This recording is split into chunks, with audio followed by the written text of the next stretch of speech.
ফিরল বাবার লাশ। তো এই গজলটা আমাদের একজন সাবস্ক্রাইবার আমাদেরকে পাঠিয়েছেন দেখার জন্য। তো চলো শোনা যাক। হ্যাঁ চলো।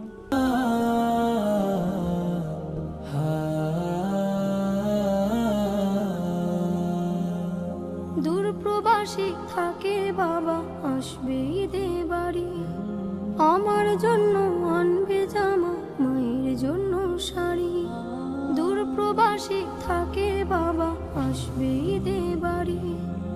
আমার জন্য আনবে জামা, মায়ের জন্য শাড়ি।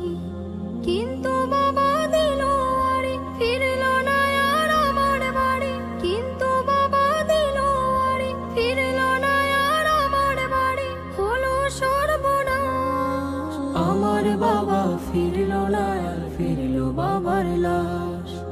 আমার বাবা ফিরল না আর ফিরল বাবার লাশ। আসবে বাবা বলে মন ছিল পরিপাটি। বাবার এমন খবর শুনে সব হয়ে যায় মাটি। আসবে বাবা বলে মন ছিল পরিপাটি।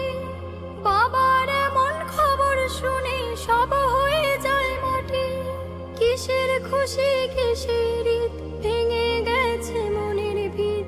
কিসের খুশি কিসের ঈদ, ভেঙে গেছে মনের ভিত।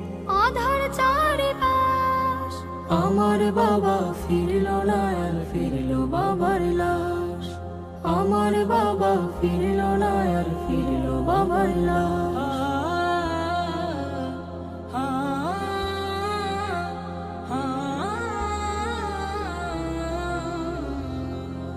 বাবার সাথে ঈদের মাঠে যাবে কত জনে। তা দেখে হয় বাবার স্মৃতি পড়বে শুধু মনে। বাবার সাথে ঈদের মাঠে যাবে কত জনে। তা দেখে হয় বাবার স্মৃতি পড়বে শুধু মনে। বাবা গেছেন পরপার, তাকে পাবো না যে আর। বাবা গেছেন পরপার, তাকে পাবো না যে আর। কেঁদে ওঠে হৃদয়ের আকাশ।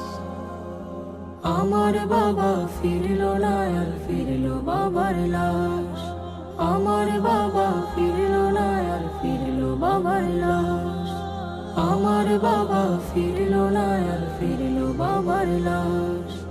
আমার বাবা ফিরল না আর ফিরল বাবার লাশ। একটা গজল আমরা শুনলাম, খুব কষ্টে মানে হৃদয়ে ছুঁয়ে যাওয়ার মতো একটা গজল। যেখানে দেখা গেল যে একজন প্রবাসী যে কর্মী, তার যে সন্তান, তিনি গানটা গাইছেন।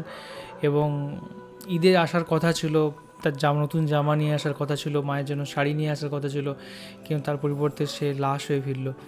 তো খুবই কষ্টকর এই গজলটা। কিন্তু এরকম কত কত মানুষের জীবনই না হয় ঘটছে দিনকে দিন। এবং এটা না হয় যে একটা জাস্ট সাজানো ছিল গল্পটা, যেটা আমরা দেখলাম গানটা, কিন্তু কত মানুষের ক্ষেত্রে এটা রিয়েল কিন্তু হয়। কত মানুষ প্রবাসে থাকেন, তারা যদি মারা যান তারা কিন্তু এভাবেই ফিরে আসেন, হয়তো লাশ হয়ে। এবং সেটা অনেকটাই কষ্ট হয় পরিবারের কাছে, পরিজনের কাছে, তার সন্তানদের কাছে। সত্যি অনেক কষ্টের ছিল গজলটা।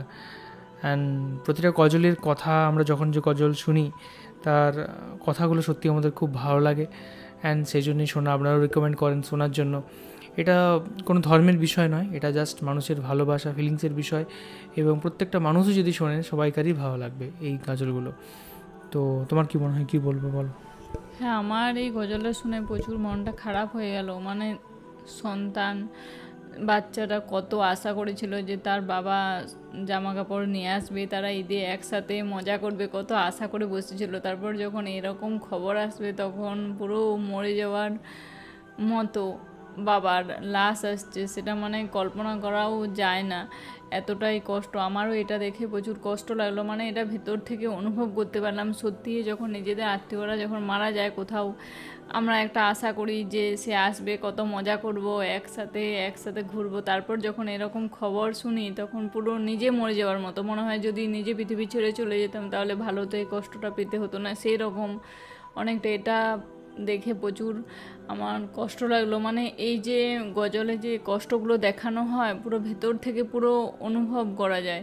এটা দেখে আমার, এটা জানি অভিনয়, কিন্তু সত্যি দেখে মন খারাপ হয়ে গেল। মানে এরকম, এটা অভিনয় কিন্তু সত্যিকারের এরকম অনেক ঘটনা ঘটে। তাদের পরিবারের আত্মীয় স্বজনেরা কিংবা পরিবারের লোকজন তারা যে আর ফিরে আসে না, যখন এটা শোনা যায় তখন প্রচুর কষ্ট লাগে। আমার এটা দেখে প্রচুর মন খারাপ লাগলো। কিন্তু গজলটা সত্যিই একটা পুরো অরিজিনাল ছিল, এটা দেখে সবারই মানে ভেতর থেকে অনুভব করতে পারবে। আর এটা সবারই মানে সমস্ত ধর্মেরই দেখলে এটা ভালোই লাগবে। মানে একটা মন খারাপের একটা যে অনুভব, একটা ফিলিংস, এখানে সমস্ত কিছুই এই গজলটার মধ্যে পেয়েছি। আমার দেখে ভালো লাগলো।